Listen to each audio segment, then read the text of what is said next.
పయనం ఎచ్చటికోయి. రచన వెన్నకోట సుశీలాదేవి గారు. చదువుతున్నది దేవి. చూడగానే ఒక లైక్ తప్పకుండా చేయండి ఫ్రెండ్స్. 6వ ఎపిసోడ్. అప్పుడు మనోరమ చేత తిరస్కరించబడిన షాక్లో ఉన్నాడు. ఆడవాళ్ళు అంటేనే అతనికి ద్వేషం ఏర్పడింది. ఆ స్థితిలో అది సహజం కూడా. కారణం ఏమిటో కానీ ఆ తర్వాత అతడు మారాడు. ఆ చివరి వాక్యం ఆమెకు హఠాత్తుగా ఒక విషయాన్ని గుర్తుకు తెచ్చింది. ఒక సంఘటన సినిమా రీల్లా మనసులో తిరిగింది. ఎన్నో రోజుల క్రితం. అప్పుడు ప్రసాద్ తన ఇంటికి వచ్చిన తొలి రోజులు. ప్రసాద్ అప్పుడు తీవ్రమైన జ్వరంతో బాధపడుతూ ఉన్నాడు. చలపతి ప్రసాద్ని టాక్సీలో తన ఇంటికి తీసుకొచ్చాడు. ఎవరండి ఈయన? తను అడిగిన ప్రశ్నకు చలపతి ఇలా చెప్పాడు. లలిత, ఇతనెవరో నాకు తెలియదు. నేను ఆఫీస్ పని మీద ఊరెళ్ళా కదా, నా పని ముగించుకొని వస్తుంటే ఇతడు రోడ్డు పక్కన పడి ఉన్నాడు. చూడ్డానికి ధనవంతుల బిడ్డలా ఉన్నాడు, కానీ శరీరంపై స్పృహ లేదు. అందుకే నాకెవరూ లేరు అంటూ కలవరిస్తున్నాడు. ఎవరూ పట్టించుకోవడం లేదు. అతడిని అలా వదిలి రావాలి అని అనిపించలేదు ఎందుకో. ప్రసాద్ జ్వరంతో ఒళ్ళు ఎరగకుండా పడుకున్నాడు. చలపతి తను సపర్యలు చేసేవారు. ఇంట్లో ఉన్నంతకాలం చలపతి అతను ఆఫీస్ వెళ్ళాక తను అతన్ని చూస్తూ ఉండేవారు. తనని చూస్తే మొహం తిప్పేసుకునేవాడు. ఎన్నిసార్లు పిలిచినా మాట్లాడేవాడు కాదు. మంచినీళ్ళు ఇచ్చినా మందిచ్చినా తాగేవాడే కాదు. అతని ప్రవర్తన తనకు వింతగా ఉండేది. కానీ పసిపిల్లలాగా అమాయకంగా ఉండే అతని ముఖాన్ని చూస్తూ ఏమీ అనలేకపోయేదాన్ని. అతను వద్దన్న అతని సేవ చేయడం మానేది కాదు. ఒకరోజు మధ్యాహ్నం ప్రసాద్ గదిలో పడుకొని నిద్రపోతున్నాడు. తను ఏదో అల్లుకుంటూ హాల్లో కూర్చుంది. అప్పుడు వచ్చారు రాజారావు. ఉరుములు మెల్పులు లేని తుఫాన్లా. రాజారావు తనకు బావ. చాలా ధనవంతుడు. కానీ తనకు అతడంటే అసహ్యం. ఒకప్పుడు తనని పెళ్లి చేసుకోవాలి అని అనుకున్నాడు. కానీ తను చలపతిని చేసుకుంది. అప్పటి నుండి తనపై పగబట్టాడు. కాళ్ళ నాగులాగా వెంటాడుతూ ఉన్నాడు. తన జీవితాన్ని కాజేయడానికి ప్రయత్నిస్తున్నాడు. తరచూ తన ఇంటికి వస్తున్నాడు. ఏవేవో కానుకలిచ్చి తనను లోబర్చుకోవాలని చూస్తున్నాడు. ఇంతవరకు ఈ విషయం చలపతికి తెలియదు. ఇప్పుడు ఈ గొడవ ప్రసాద్ వింటే అతడు తప్పక చలపతితో చెప్తాడు. చలపతి ఏమనుకుంటాడు? క్షణంలో ఇన్ని విషయాలు ఆలోచించింది లలిత. రాజారావు మర్యాదగా వెళ్తావా లేదా? అతని మాటలు ప్రసాద్ వినకూడదని అతనిని వెళ్ళమని బ్రతిమలాడింది. బెదిరించింది. తీవ్రంగా నిందించింది. చివరికి ఏమనుకున్నాడో ఏమో వెళ్ళిపోయాడు. వెళ్ళిపోతూ, లలిత, నువ్వు ఆ చలపతిని చేసుకున్నందుకు ఎప్పటికైనా పశ్చాత్తాప పడతావు. అప్పుడు ఈ రాజారావుని వెతుక్కుంటూ వస్తావు. ఇతడే నీకు గతి అవుతాడు, గుర్తుంచుకో. శపిస్తూ వెళ్ళిపోయాడు. తాను స్థాణువులాగా కూర్చుండిపోయింది. తను ఆ అయోమయ స్థితిలో ప్రసాద్ గదిలో నుంచి ఎప్పుడు వచ్చాడో, తనకెదురుగా ఉన్న సోఫాలో ఎప్పుడు కూర్చున్నాడో కూడా గమనించలేదు. లలిత గారు, ఇప్పుడు వచ్చిన అతను ఎవరు? ప్రసాద్ తన ఇంటికి వచ్చాక అతడు తనతో మాట్లాడిన మొదటి వాక్యం అదే. అతని ప్రశ్న తనకి చిరాకు కలిగించలేదు, కోపాన్ని రగిలించలేదు. అడగవలసిన అవసరం అతనికి ఉన్నట్టు, చెప్పవలసిన బాధ్యత తనకు ఉన్నట్లు తోచింది. ప్రసాద్కి సమాధానం చెప్పి అతడు ధనవంతుడు, అంతేకాదు అందం, చదువు, బంధుత్వం అన్నీ ఉన్న రాజారావుని కాదని నేను చలపతిని చేసుకున్నాను. చలపతి ధనవంతుడు కాదు. మిగతా విషయాల్లో కూడా రాజారావు కంటే తక్కువే. కానీ చలపతిని నేను మనసారా ప్రేమించాను. ఆ ప్రేమ ముందు మిగతావి గడ్డిపోచతో సమానం. పెళ్ళైన రాజారావు వదలలేదు. నన్ను మభ్యపెట్టి లోబర్చుకోవాలని చూస్తున్నాడు. ఇన్నాళ్ళు ఎలాగో సహించాను. ఇంకా చలపతికి చెప్పేద్దామని నిర్ణయించుకున్నాను. అతడే రాజారావుని తన్ని తగిలేస్తాడు. ఆ మాటలు వింటున్న ప్రసాద్ కళ్ళు వింత కాంతితో మెరిశాయి. అతన్ని చూస్తుంటే జ్వరం అంతా తగ్గిపోయినట్టు, కొత్త వ్యక్తిలా మారిపోయినట్టు తోచింది. లలిత గారు, ఇప్పటి వరకు డబ్బు కోసం ప్రేమను అమ్మిన వాళ్ళ చరిత్రలే విన్నాను. కానీ మీరు ప్రేమలోని ఔన్నత్యాన్ని వెతికి తీసి చూపారు. ప్రేమకు పాత్రుడైన చలపతి చాలా అదృష్టవంతుడు, ఉద్వేగంతో చెప్పాడు. ఒక అద్భుత దృశ్యం చూస్తున్నట్టు ఆశ్చర్యంగా ఉంది తనకు. ప్రసాద్ లేచి తన గదిలోకి వెళ్ళాడు. ఆ రోజు నుండే ప్రసాద్ మారిపోయాడు. తను అతని దగ్గరికి వెళ్తే మొహం తిప్పుకోవడం లేదు. మందు, మంచినీళ్ళు ఇచ్చినా తీసుకొని తాగుతున్నాడు. తనని తోబుట్టులాగా ఆదరిస్తున్నాడు. తనకు అన్నయ్యలు లేని కొరత తీర్చాడు. ఏంటి లలిత, నన్నెందుకు ఉంచుకొని నీలో నువ్వు అంత తీవ్రంగా ఆలోచించడం న్యాయమేనా? చలపతి మాటలకు లలిత ఉలిక్కిపడి ఈ లోకంలోకి వచ్చింది. ప్రసాద్ గారికి ఇప్పుడు ఆడవాళ్లపై ద్వేషం లేదు, ఇక ప్రేమ కలిగించడం మీ బాధ్యత అంది. అందరు ఆడవాళ్ల మీద ప్రేమ కలిగితే మరీ ప్రమాదం. మనోరమ మీదే ప్రేమ కలగాలి అన్నాడు నవ్వేస్తూ. ముందు ఆవిడగారు ఎక్కడున్నారో వెతికి పట్టుకోండి అంది లలిత. లలిత అలాగే అన్నాడు. చంద్రుడు కిటికీలో నుండి తొంగి చూడడంతో మాటలకు ఫుల్స్టాప్ పెట్టేసి లలితని దగ్గరికి లాక్కున్నాడు. చలపతి ఇంట్లో భోంచేసి ఇంటికి వెళ్ళి పడుకున్నాడు ప్రసాద్. కానీ నిద్రాదేవి ఇంకా కరుణించలేదు. లలిత చేతి వంట చాలా బాగుంటుంది, అందుకే మనసు వద్దని వారిస్తున్నా ఎక్కువ తినేశాడు. తనలోని రాక్షసుడికి అది కోపం తెప్పించింది. రాక్షసుడు విజృంభించి వీర విహారం చేస్తున్నాడు. పడుకోలేకుండా ఉన్నాడు. మంచం మీద నుంచి లేచి కిటికీ దగ్గరకు వచ్చాడు. బయట వెన్నెల తెల్లని పట్టుచీర ప్రకృతిపై ఆరేసుకుంటున్నట్లు ఉంది. ధనవంతుల మేడలపైన ధనహీనుల గుడిసెల్లోనూ సమానంగా ప్రసరిస్తోంది. సృష్టిలోని అన్ని వస్తువులకు వెండిపూత పూస్తోంది. ఎంత బాగుంది ఈ వాతావరణం. పచ్చని పచ్చికలో పడుకొని వెన్నెల్లో తడుస్తుంటే ఎంత బాగుంటుంది. ప్రసాద్ బాధని తాత్కాలికంగా మరిపించింది వెన్నెల. అతని మనసుని ఆనంద తరంగాల్లో ముంచెత్తింది. కళ్ళల్లో తడి, మనసులో ఆర్ద్రత అతన్ని నిలవనివ్వడం లేదు. అల్మనా దగ్గరికి వెళ్ళి మౌతార్గం తీసి వాయించసాగాడు. రాక్షసుడు విజృంభించి తీవ్రంగా బాధిస్తున్నాడు. అయినా పట్టించుకోవడమే లేదు. తన శక్తినంతా ఉపయోగించి వాయిస్తున్నాడు. లోకమంతా ఆ గానంలో లీనమైనట్లుంది. కిటికీ చువ్వలను ఆనుకొని కళ్ళు మూసుకొని తన్మయత్వంతో పాడుతున్నాడు. అలా ఎంతసేపు ఉన్నాడో ఇంతలో ప్రసాద్ హఠాత్తుగా వాయించడం ఆపాడు. తను ఏకాగ్రతను భగ్నం చేసిన ధ్వని ఏమిటా అని జాగ్రత్తగా విన్నాడు. ఎక్కడి నుండో సన్నగా ఏడుపు వినిపిస్తోంది. పరిసరాల్ని మర్చిపోయి వాయిస్తున్న అతనికి శ్రవణేంద్రియాలు ఆ రోదన ధ్వనికి స్పందించాయి. హృదయ విదారకంగా ఈ ఏడుపు ఎక్కడి నుండి వస్తోంది? ఈ ప్రశాంత వాతావరణంలో, ఈ వెన్నెల్లో అసలు దుఃఖం అనేది ఉందా? ఏడ్చేవాళ్ళు ఉన్నారా? వెన్నెల నయనానందకరంగా ప్రవహిస్తున్న ఈ వేళలో ప్రకృతి తన అసమాన సౌందర్యాన్ని ప్రదర్శిస్తూ ఉన్న ఈ సమయంలో చూసి ఆనందించక ఏడుస్తున్నారు అంటే ఆ దుఃఖానికి గల కారణం చాలా పెద్దదై ఉంటుంది. జాగ్రత్తగా ఉంటే అది ఒక స్త్రీ కంఠంలాగా తోస్తోంది. ఎవరో తెలుసుకోవాలనే ఆరాటం కలిగింది ప్రసాద్కి. మౌత్ ఆర్గన్ నర్మలాలో పెట్టి గదిలోంచి బయటకు వచ్చాడు. ఊరంతా గాఢ నిద్రలో ఉంది. అంతటా నీరవ నిశ్శబ్దం. కానీ ఆ శబ్దాన్ని చీలుస్తూ ఆ ప్రశాంతతని భగ్నం చేస్తూ వినేవాళ్ల గుండెల్ని ద్రవింపచేస్తూ ఆ ఏడుపు మాత్రం వినిపిస్తూనే ఉంది. జాగ్రత్తగా వింటూ ఉంటే ఆ ఏడుపు మాత్రం తన ఇంటి వెనక భాగం నుంచే వస్తోంది అని గ్రహించాడు. ప్రసాద్ రూమ్ తలుపులు దగ్గరగా వేసి ఇంటి వెనక్కి వచ్చాడు. ఇంటి వెనకనున్న నూతిగట్టు మీద ఎవరో కూర్చుని ఉన్నారు. మోకాళ్ళ మీద తలవాల్చి ఏడుస్తున్నారు. వెన్నెల్లో స్పష్టంగా కనపడుతోంది. ఆ ఆకారాన్ని చూస్తుంటే యవ్వనంలో ఉన్న ఒక స్త్రీ అని తెలుస్తోంది. ఆమె కట్టుకున్న తెల్ల చీర వెన్నెల్లో పోటీ పడుతున్నట్టుగా ఉంది. మెల్లగా ఆమె దగ్గరికి వచ్చాడు ప్రసాద్. ఏమండి? చిన్నగా పిలిచాడు. ఆమె పలకలేదు. ఏడుపు ఆపలేదు. చుట్టూ చూశాడు. పక్కపక్క నవ్వుతున్న వెన్నెల తప్ప ఎవరూ లేరు. ఏమండి? కొద్దిగా స్వరం పెంచాడు. ఏడుపు ఆగిపోయింది. ఆమె తలెత్తి చూసింది. ఆమె ముఖం నీటితో కడిగిన కమలంలా ఉంది. ఆమెను ఎప్పుడో చూసినట్టు తోచింది, కానీ గుర్తు రావడం లేదు. ఆమె ప్రసాద్ని చూసి కంగారు పడింది. తడబడుతూ లేవబోయింది. ప్రసాద్ వారిస్తూ, లేవకండి, కూర్చోండి. ఆమె ఓపిక లేనట్టు నీరసంగా కూర్చుండిపోయింది. ముఖం కొంగుతో తుడుచుకుంది. ప్రసాద్ తన గురించి చెప్పబోయాడు. నాకు తెలుసు, మీ పేరు ప్రసాద్, ఆ గదిలో ఉంటారు. ప్రసాద్ తెల్లబోయాడు. మీరు అని ఆగిపోయారు. నా పేరు శాంతి, సుమ నా కూతురు. ప్రసాద్ మొహం ప్రఫుల్లమైంది. ఓ మీరా? ఎన్నాళ్ళు పరోక్షంగా మీ గురించి విన్నాను. మీ ఆదరణ పొందుతున్నాను. ఇప్పటికీ మిమ్మల్ని చూడగలిగాను. ఇందాకటి నుంచి మిమ్మల్ని ఎక్కడ చూశానా అని అనుకుంటున్నాను. సుమలాగా మీ పోలికలు చాలా ఉన్నాయి. నాపై మీరు చూపే ఆదరణకి కృతజ్ఞతలు. గబగబా మాట్లాడేశాడు. తల్లి గురించి సుమ చెప్పే మాటలు విన్నాక ఆమెను చూడాలని, వీలైతే తన కృతజ్ఞతలు తెలుపుకోవాలని ఎన్నాళ్ళ నుంచో అనుకుంటున్నాడు.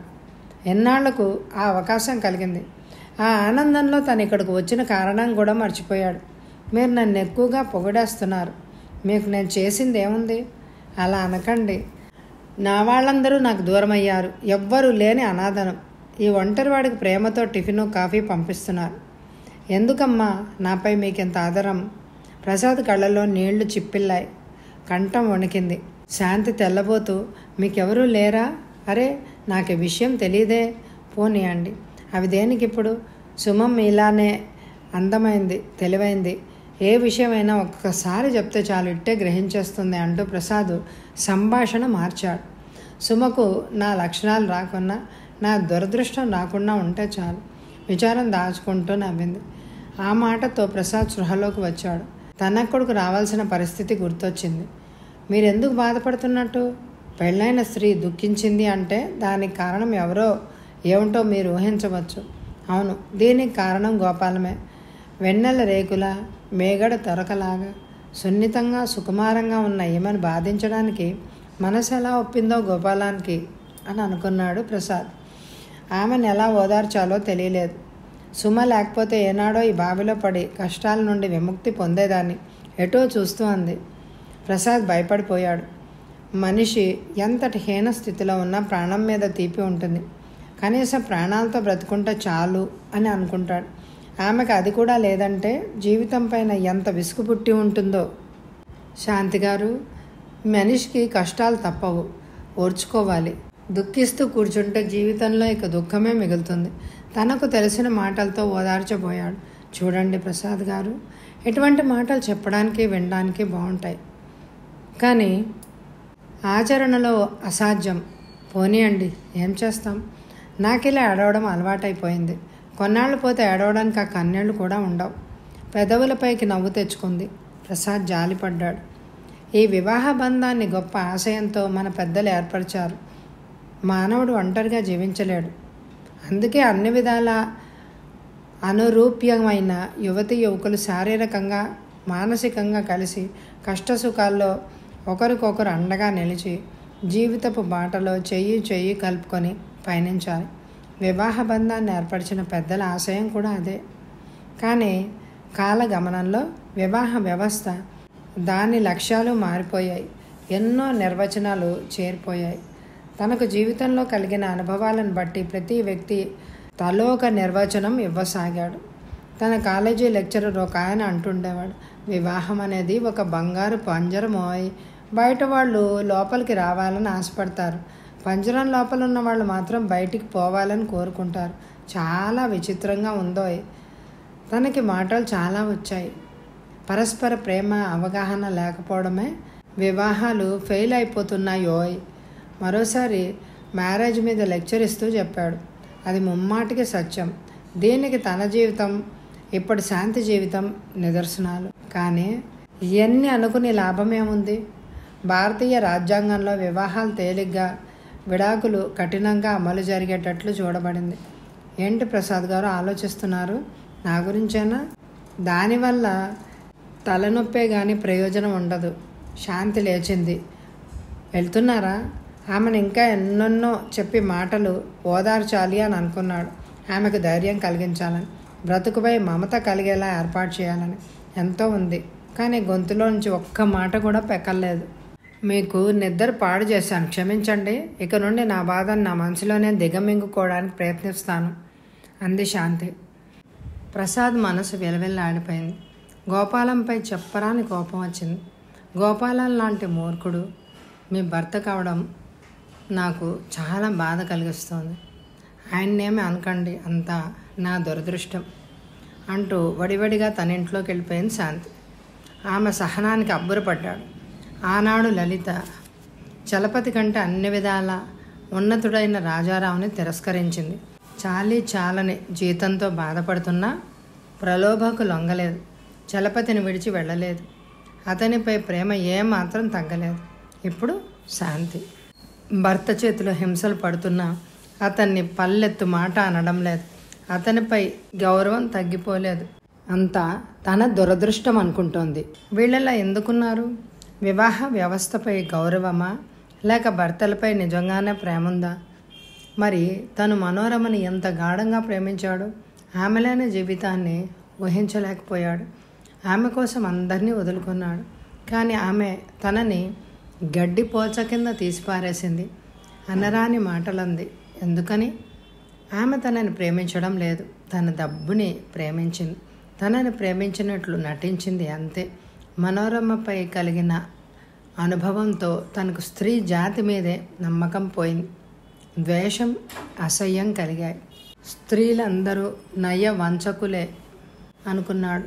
ఆనాడు లలిత, ఇప్పుడు శాంతి తనకు ఆడవాళ్లపై నమ్మకం, గౌరవం కలిగించారు. ఆడవాళ్ళందరూ ఒక్కటి కాదని నిరూపించారు. తనకు మనోరమ లాంటి స్త్రీ పరిచయం కావడం తన దురదృష్టం. ప్రసాద్ చాలాసేపటి వరకు ఆ నూతిగట్టు మీదే కూర్చుని తన గతాన్ని తలుచుకుంటూ బాధపడసాగాడు. మర్నాడు ఉదయం ప్రసాద్ లేవగానే అతడి దృష్టి అప్రయత్నంగా ఎదురుగా ఉన్న క్యాలెండర్పై పడింది. ఆ రోజు గురువారం. మనసులో లెక్కలు వేశాడు. తనకు ఆపరేషన్ జరగడానికి ఇక మధ్యలో 3 రోజులే ఉంది. చిన్నప్పటి నుంచి తలనొప్పి కూడా ఎరగడు. సన్నగా ఉన్న తన శరీరం ఉక్కులా ఉండేది. పైకి సుకుమారంగా కనిపిస్తావు, కానీ నీది భలే గట్టి శరీరం రా తన క్లాస్మేట్స్ అభినందించేవారు. మనోరమ ఇచ్చిన షాక్తో మొదటిసారిగా 4 రోజులు జ్వరం తెచ్చుకొని మంచమెక్కాడు. అప్పటి నుంచి తన శరీరంలోకి అనారోగ్యం అనే రాక్షసుడు ప్రవేశించాడు. తనలోని మనిషిని కొద్ది కొద్దిగా చంపి తినసాగాడు. వచ్చే సోమవారంలో రాక్షసుడు తన మీద పూర్తిగా విజయాన్ని సాధిస్తాడు. తనలోని మనిషిని పూర్తిగా చంపేస్తాడు. ప్రసాద్ మనసుని మంచు ముక్కల మధ్య నుంచి నొక్కినట్లుగా అనుభూతి చెందాడు. శరీరం నిలవెల్లా జర్జరించింది. తన జీవితం అప్పుడే అంతమైపోతుందా?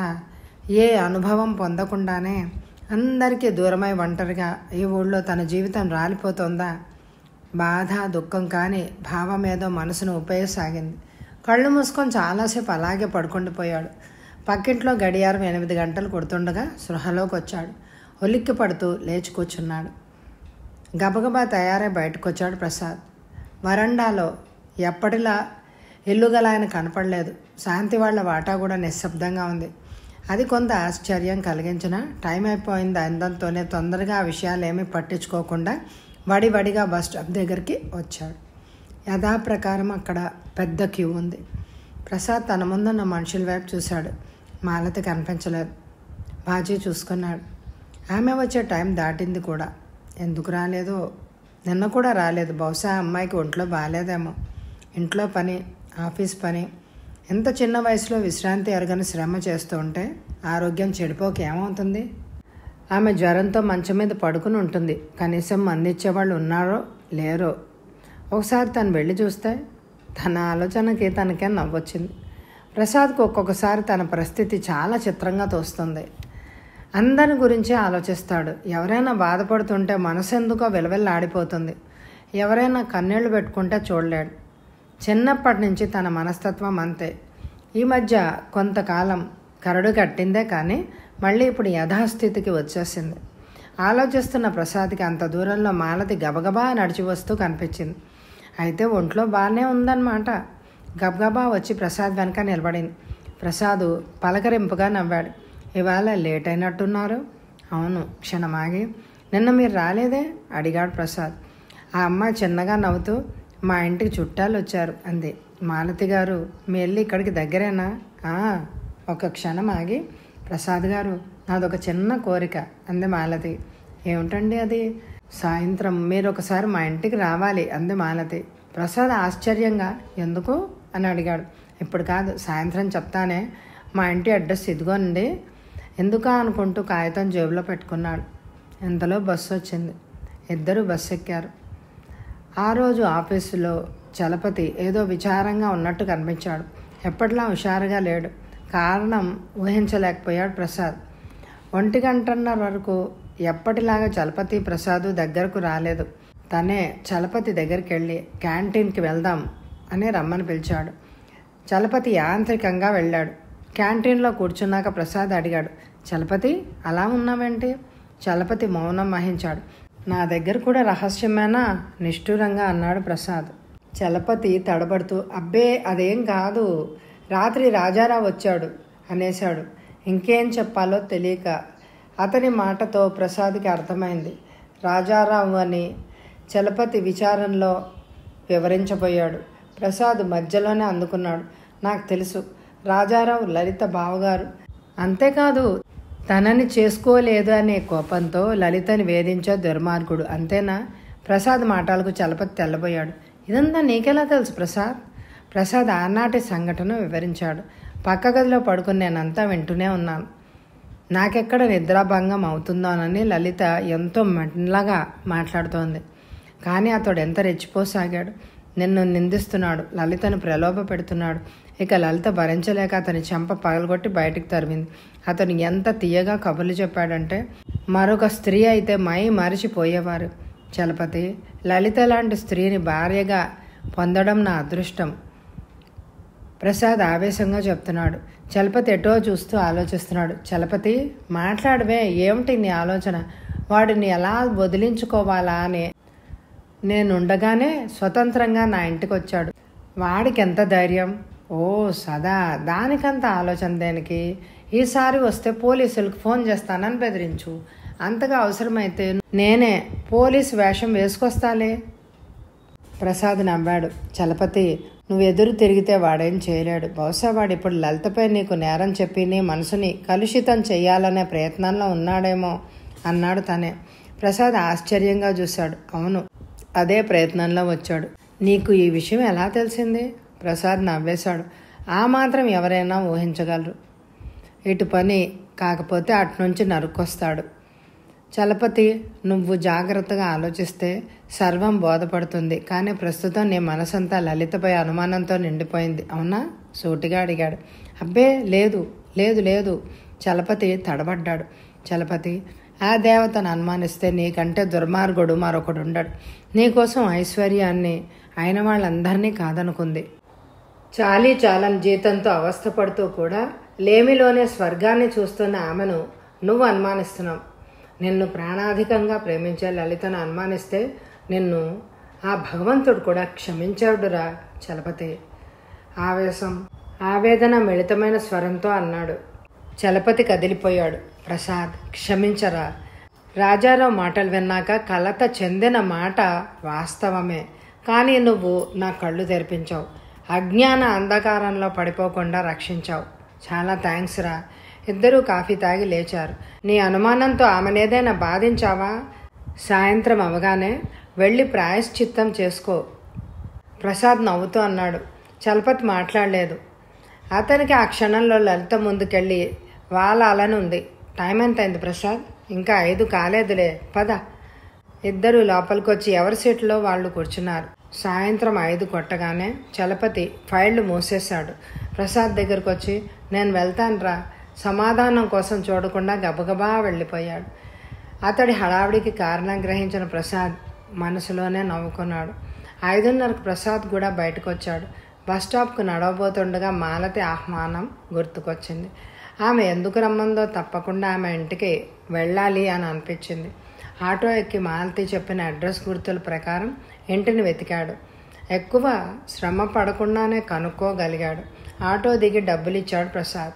చిన్న పెంకుటిల్లు, వెదురు కర్రల గేట్ తీసుకుని లోపలికి వెళ్ళాడు ప్రసాద్. ఇంటి ముందున్న రకరకాల పూల చెట్లు ఉన్నాయి. పూల చెట్లను దాటి మెట్ల మీద నిలబడి చుట్టూ చూశాడు. ఎవ్వరూ కనపడలేదు. లోపలికి వెళ్దామా మానడమా అని ఆలోచించాక ఒక 6 ఏళ్ల బాబు బయటకు వచ్చాడు. బాబు, మాలతి గారు ఉన్నారా అని అడిగాడు ప్రసాద్.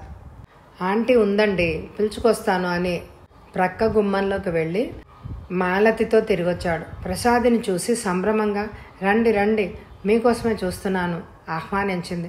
ప్రసాద్ ఆమెతో పాటు లోపలికి వెళ్ళాడు. కూర్చోండి. మాలతి కుర్చీ చూపించింది. ప్రసాద్ కూర్చున్నాడు. ఆఫీస్ నుంచే వచ్చారా? ఏ, నా ముఖమంతా జిడ్డుగా ఉందా? నవ్వుతూ అన్నాడు.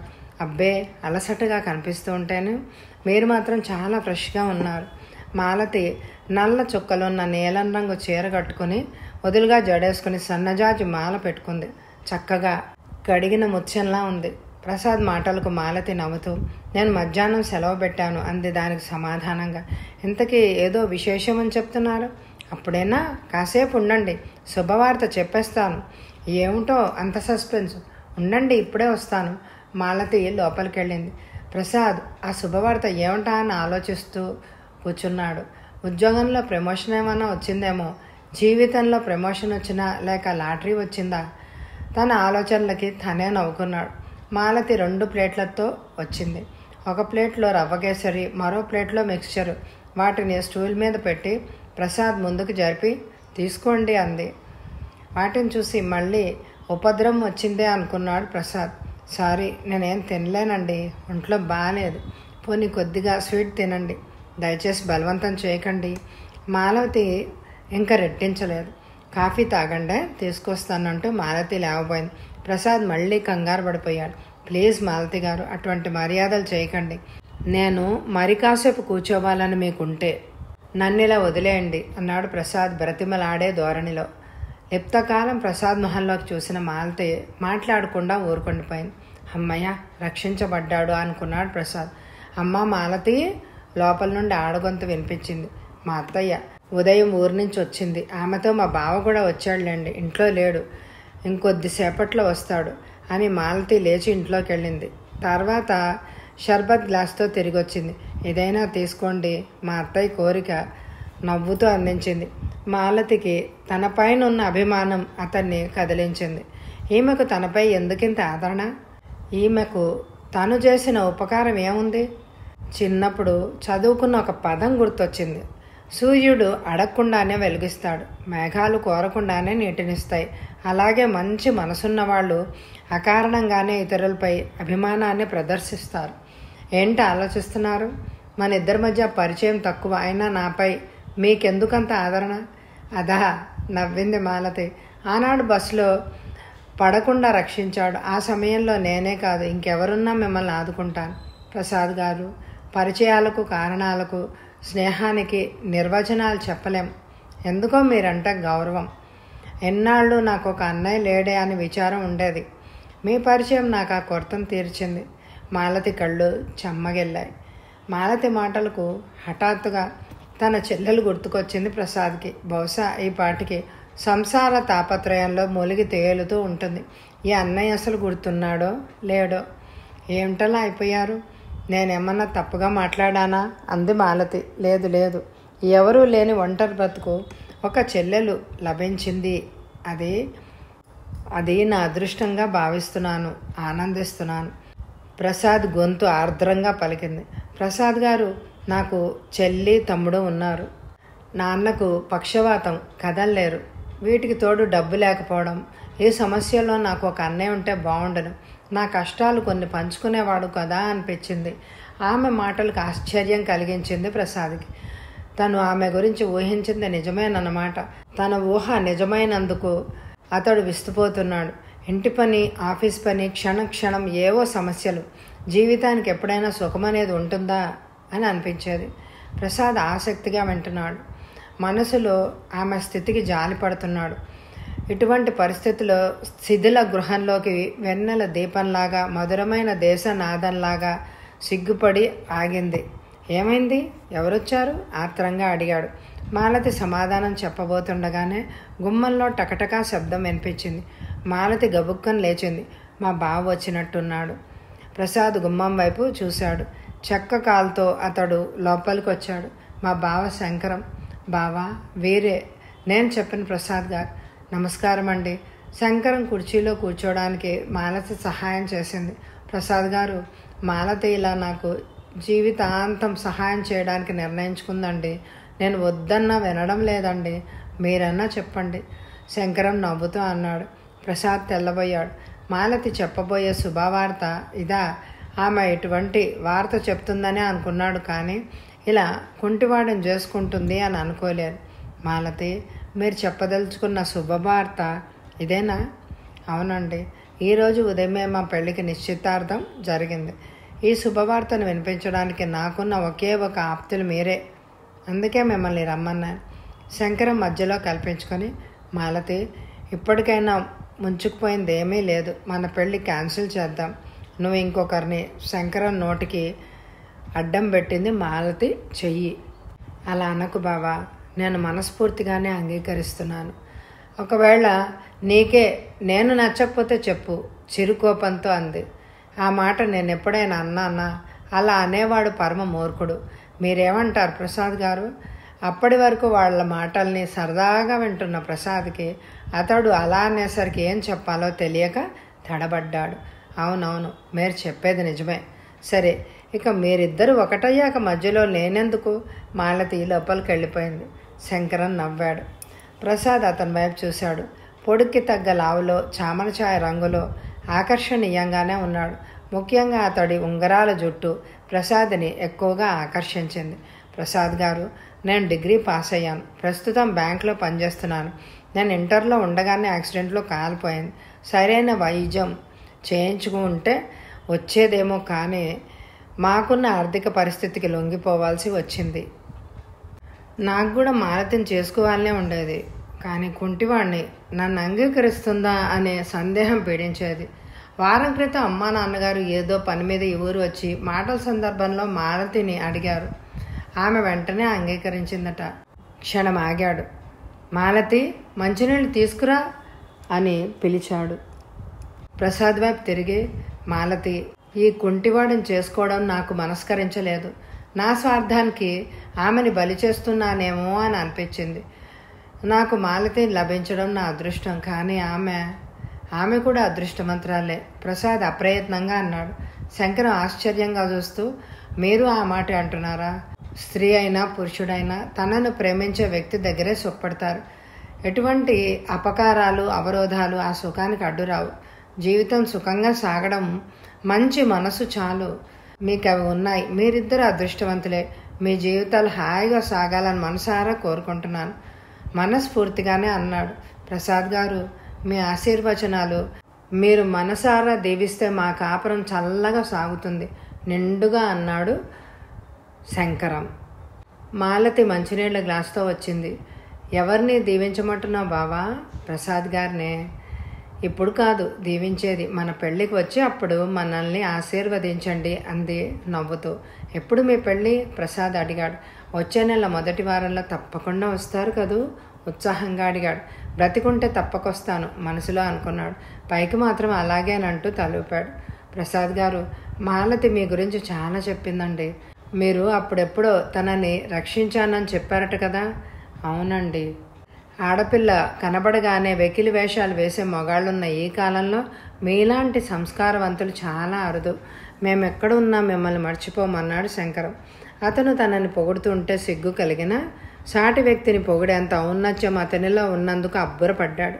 అటువంటి వ్యక్తి మాలతికి భర్త కాబోతున్నందుకు మరోసారి అభినందించాడు. అయితే మీరు పెళ్ళవగానే వెళ్ళిపోతారా మారుతి గారు?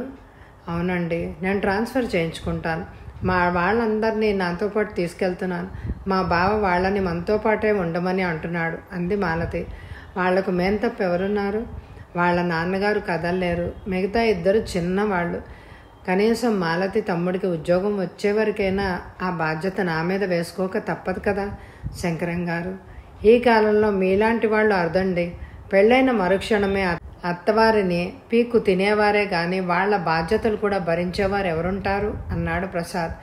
ఇందులో నా స్వార్థం కూడా ఉందండోయ్ అన్నాడు శంకరం. ఏమిటండి అది? మాలతి ఏ సమస్య లేకుండా ఎప్పుడూ నవ్వుతూ ఉండాలని. మాలతి వైపు చూసి నవ్వుతూ అన్నాడు. 1000 దీపాల కాంతితో మాలతి ముఖం ప్రకాశిస్తోంది. ఇద్దరు ఒకరి వైపు ఒకరు ఆరాధనాపూర్వకంగా చూసుకుంటూ చిరునవ్వులు చిందిస్తున్నారు. ఆ దృశ్యం అతి మనోహరంగా తోచింది ప్రసాద్కు. ప్రేమకు నిర్వచనము ఈ జంటే అని అనుకున్నాడు. వాళ్ల మధ్య ఇక తనుండడం తగదని భావిస్తూ, ఇప్పటికే బాగా పొద్దుపోయిందండి, ఇక నేను వెళ్తానండి అంటూ లేచాడు. ప్రసాద్ వారిస్తున్నా వినకుండా గేటు వరకు వచ్చాడు. మాలతి, శంకరం పెళ్ళికి తప్పకుండా రావాలి. మీ ఆఫీస్ అడ్రస్ ఇవ్వండి, కార్డ్ పంపిస్తాను అంది మాలతి. ఇక మీరు ఆఫీస్కి వెళ్ళడం లేదా? పెళ్ళయ్యే వరకు సెలవు పెట్టాను అంది మాలతి. అయితే ఇక మళ్ళీ కనిపించరన్నమాట. ప్రసాద్ కళ్ళల్లో నీళ్లు చిప్పిల్లాయి. ముఖం వాళ్లకు కనిపించనీయకుండా పక్కకు తిప్పుకున్నాడు. వెళ్ళొస్తానండి, గుడ్ బై మై ఫ్రెండ్ విని వినిపించకుండానే చకచకా నడవసాగాడు. ప్రసాద్ ఇంటికొచ్చేసరికి రాత్రి 8 గంటలైంది. వరండా మెట్లెక్కుతుండగా గోపాలం వాటాలో నుంచి మళ్ళీ అరుపులు ఏడుపులు వినిపించసాగాయి. ప్రసాద్ చిన్నగా నెట్టూరుస్తూ తన రూమ్ తాళం తీసి లోపలికి వెళ్ళాడు.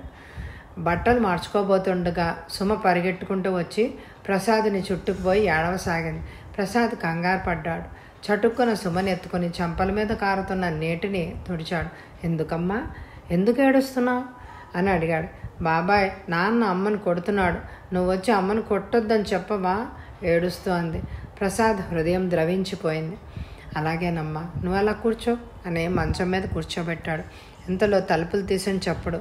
ఆ తర్వాత గోపాలం వడివడిగా బయటికి వెళ్ళిపోవడం కనిపించింది. ఎందుకమ్మా అమ్మని కొట్టడం? ఇవాళ అమ్మ తలంటు పోసుకుని కొత్త చీర కట్టుకుంది, జడలో బోలెడు పూలు పెట్టుకుంది. నాన్న ఆఫీస్ నుండి వచ్చి అమ్మని చూశాడు. ఎందుకు అలంకరించుకున్నావు, ఎవడి కోసం అంటూ అరిచాడు.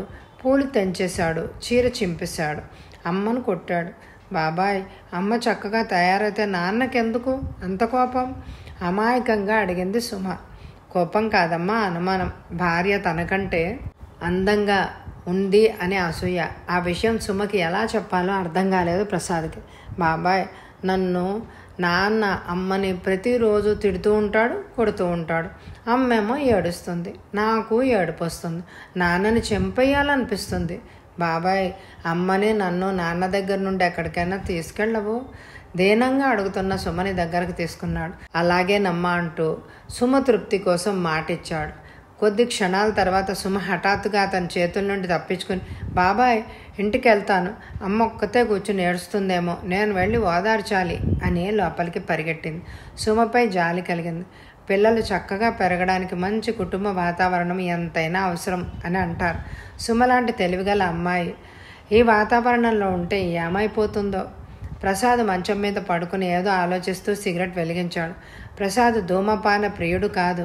మనసు చిరాగ్గా ఉన్నప్పుడు, ఆలోచనలతో నరాలు చిట్లిపోయినంత బాధ కలిగినా కాస్త విశ్రాంతి కోసం సిగరెట్ తాగుతాడు.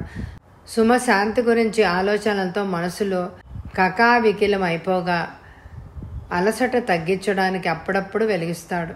ప్రసాద్ దగ్గుతో ఉక్కిరిబిక్కిరయ్యాడు. కనీసం సిగరెట్ అయినా తాగనప్పుడు ఈ రాక్షసుడు. ప్రసాద్ కసిగా కిటికీలోంచి బయటికి విసిరేశాడు. నన్ను ఎన్నాళ్ళుగా బాధపడతావో పెట్రా, కోపంగా అనుకుని లేచి మంచినీళ్ళు తాగి మళ్ళీ పడుకున్నాడు. కళ్ళ ముందు సుమ కదలాడింది. బాబాయ్, నన్ను అమ్మను నాన్న దగ్గర నుండి ఎక్కడికైనా తీసుకెళ్ళవు? దీనంగా అడుగుతున్నట్లు అనిపించింది. విషాదంగా నవ్వుతున్నాడు. ఆమెను ఎక్కడికి తీసుకెళ్ళగలడు? ఏ ఆధారం చూపించగలడు? ఒక స్నేహితుడిగా ఆదరించిన ఈ సంఘం హర్షిస్తుందా? లేదు లేదు. అన్నా చెల్లెళ్లను అనుమానించే లోకం తమని రాబందుల్లా పొడిచికి తింటుంది. అసలు దేవుడెందుకు ఇలా జత కూరుస్తాడు? నాకు మనోరమ, శాంతికి గోపాలం, మా జీవితాలు ఇంతే. నిట్టూరుస్తూ ప్రసాద్ కళ్ళు మూసుకున్నాడు. ఆ రోజు శనివారం. ప్రసాద్ బద్ధకంగా ఇంకా మంచం మీదే దొర్లుతున్నాడు. ఇంతలో బయట నుండి ఏడుపు వినిపించింది. ప్రసాద్ దిగ్గులు లేచాడు. గోపాలం మళ్ళీ శాంతి మీద తన ప్రతాపం చూపుతున్నాడా అనుకుంటూ తలుపులు తీసుకొని బయటకు వచ్చాడు. ఏడుపుల మధ్య పక్కవాటాల్లోంచి వస్తున్నాయి. ఏమైంది ఈ ముసలి దంపతులకు అనుకుంటూ ప్రసాద్ గబగబా లోపలికెళ్ళాడు. హాల్లో మంచం మీద రాఘవయ్య పడుకుని ఉన్నాడు. స్పృహలో లేనట్టున్నాడు. ఆయన భార్య పక్కన కూర్చుని ఏడుస్తోంది. ఏమైందండి, ఎందుకు ఏడుస్తున్నారు? ప్రసాద్ గబగబా అడిగాడు. ఆవిడ ఏడుపు ఆపి అతని వైపు చూసింది. ఆయన ఏడుపు ఆగడం లేదు ఆవిడకు. ఆయనకేమైందండి? ఏమో బాబు, కాఫీ తాగారు, మళ్ళీ క్షణమాగి చూద్దును కదా ఇలా పడిపోయారు, మాట చూపు లేదు అంటూ బావురమంది. మీరేం కంగారు పడకండి, నేను వెళ్ళి డాక్టర్ని తీసుకొస్తానని తన రూమ్కి వచ్చి ప్యాంటు షర్టు వేసుకొని డాక్టర్ దగ్గరికి పరిగెత్తాడు. 10 నిమిషాల్లో డాక్టర్ని వెంట పెట్టుకుని వచ్చాడు. డాక్టర్ ఆయన్ని పరీక్షించి హార్ట్అటాక్ కొద్దిగా వచ్చింది, ప్రస్తుతానికి ఏం పర్వాలేదు అని ఇంజెక్షన్ చేశాడు. కొద్దిసేపట్లో స్పృహలోకి వచ్చేస్తారు, లేవగానే వేడిగా ఏదైనా తాగించండి, మందులు రాసిస్తాను. ప్రసాద్ వైపు తిరిగి, ఇంకోసారి వస్తే ప్రమాదం, మానసికంగా ఎటువంటి ఆందోళన పడకుండా చూడండి, ఈ మందులు క్రమం తప్పకుండా వాడాలి, ఆయనకు పూర్తిగా విశ్రాంతి అవసరం, ఎటువంటి ఆలోచనలు పెట్టుకోకూడదు, పాలు పళ్ళు ఇవ్వండి. డాక్టర్ అలా ప్రసాద్కి ఎన్నో జాగ్రత్తలు చెప్పి వెళ్ళాడు. రాఘవయ్య ఇంకా అలాగే పడుకుని ఉన్నాడు. డాక్టర్ చెప్పింది విన్నారు కదా, ఆయన్ని మీరేం జాగ్రత్తగా చూడాలి. ఇంతకీ ఇప్పుడు ఏమన్నా ఆందోళన కలిగిందా అని అడిగాడు. నీకు తెలియందేముంది బాబు, అబ్బాయిల దగ్గర నుండి ఉత్తరం వస్తుందేమోనో రోజు ఎదురు చూస్తున్నారు, పైకి నాకు ధైర్యం చెప్తున్నారు, కానీ ఆయన మనసులో అధైర్యపడుతూనే ఉన్నారు. ఆ ధైర్యం ఇప్పుడు ఇలా హార్ట్అటాక్గా బయటపడింది నాయన అంటూ ఆవిడ కన్నీళ్ళు ఒత్తుకుంది. ప్రసాద్ మనసు విచారంతో నిండిపోయింది. ఆయన కొడుకులు తనకెదురుగా ఉంటే కాల్చి చంపాలి అన్నంత ఆవేశం కలిగింది ప్రసాద్. పిల్లల్ని ఎంతో ప్రేమగా పెంచుతాం బాబు, వారు కోరిన చదువు మాకు తలమించిన భారమైనా సరే చెప్పించాం, కోరిన పిల్లను చేసుకున్నా ఆశీర్వదించాం, వారికి కష్టం కలిగించని పని మేము ఎప్పుడూ చేయలేదు, కానీ వాళ్ళు మాకు ఈ వయసులో ఇలా కష్టాలు కలిగిస్తున్నారు విచారంగా అన్నది ఆవిడ. ప్రసాద్కి తన తండ్రి జ్ఞాపకం వచ్చాడు. తన తండ్రి కూడా తన గురించి ఇలాగే అనుకుంటున్నాడా? తన తండ్రిపై తనకెంతో గౌరవం ఉంది, అభిమానం కూడా ఉంది. ఆయన మాటను తను ఎప్పుడూ అతిక్రమించలేదు, ఒక్క మనోరమ విషయంలో తప్ప. ఆయన ఒక్క కోరిక తనదిది తీర్చలేకపోయాడు. ఆయన్ని కాదని మనోరమని చేసుకుని తను సుఖపడింది ఏముంది? తండ్రిని వ్యతిరేకించాడు, తల్లికి చెప్పకుండా వెళ్ళిపోయాడు. వాళ్ళ కన్నీరే తన జీవితానికి శాపంలా తాకిందేమో. అతని కళ్ళలో నీళ్లు తిరిగాయి. ఆ ఉదయం వేళ తల్లిదండ్రులు గుర్తొచ్చారు. అతని మనసు శోకించసాగింది. ఈ ఎపిసోడ్కి ఎక్కువ లైకులు ఇవ్వండి. వచ్చే ఎపిసోడే ఆఖరి ఎపిసోడు. మరి ప్రసాద్ తిరిగి తల్లిదండ్రుల్ని కలుసుకుంటాడా? మనోరమని ప్రసాద్ దగ్గరకు వస్తుందా? అతనికి ఆపరేషన్ అవుతుందా? అతను చివరికి బ్రతుకుతాడా? శాంతి విషయంలో అతడు ఎలా జోక్యం చేసుకుంటాడు? ఇవన్నీ తెలియాలంటే ఆఖరి ఎపిసోడ్ని తప్పకుండా చూడండి. మరి వచ్చే ఎపిసోడ్లో కలుసుకుందామే. మరి అలాగే మీ అమూల్యమైన అభిప్రాయాల్ని కామెంట్ల ద్వారా నాకు తెలియచేయండి. Thank you very much my dear friends.